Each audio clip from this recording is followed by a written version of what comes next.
வணக்கம் நண்பர்களே. இந்த வீடியோவில் நம்ம என்ன பார்க்க போகிறோம் அப்படின்னா, கோழிகளுக்கு பயன்படக்கூடிய சில மூலிகைகளை நம்ம எப்போ பறித்து சேகரம் பண்ணி வைக்கலாம் அப்படிங்கிறத பற்றி தாங்க இந்த வீடியோவில் பார்க்க போகிறோம். வாங்க இந்த வீடியோக்குள்ளே போகலாம். நாட்டுக்கோழி வளர்த்துற நண்பர்களுக்கெல்லாம் முக்கியமான ஒரு மூலிகைன்னு பார்த்தா கீழா நெல்லிங்க.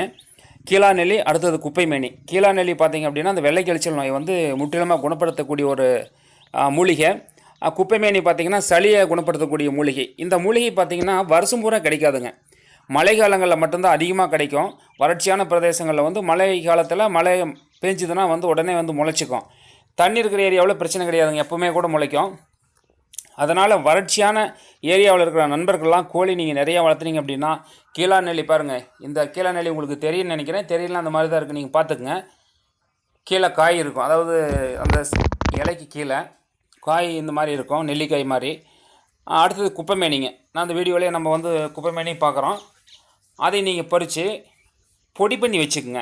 காய வச்சு பொடி பண்ணி வச்சுக்கோங்க. நான் ஒரு வீடியோ காய வச்சு பொடி பண்ணி வைக்கிறது எப்படிங்கிறத பற்றி கூட நான் போட்டிருக்கிறேன். அந்த வீடியோவோட லிங்க் டிஸ்கிரிப்ஷனில் கொடுக்குறேன். நீங்கள் அந்த மாதிரி பொடி பண்ணி வச்சுக்கிட்டீங்க அப்படின்னா வருஷம் பூராமே நம்ம மூலிகை தயார் பண்ணுறதுனால சரிங்க, அல்லது தீனியில் கலந்து போடணும் அப்படிங்கிறதுனால சரி, நம்ம போட்டுக்கலாம்.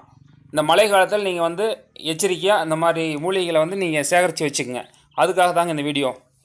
வணக்கம் நண்பர்களே. இதே போன்றதொரு அடுத்த பயனுள்ள வீடியோவில் உங்களை நான் சந்திக்கிறேன். நன்றி.